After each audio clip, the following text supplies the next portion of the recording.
How to add Favicon on Shopify. So from the left hand side, we want to click on Online Store, and this will automatically take us to the themes page. Scroll down a little bit until you see your current theme and just click on Customize.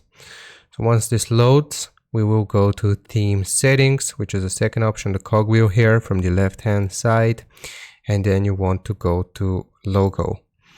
So from the logo page, you will see Favicon image, and it will give us an option to select an image or explore free images. We can click on select image and we can upload our own image. I will do this one as an example here. So I have just uploaded this image and I'm going to show you how it works.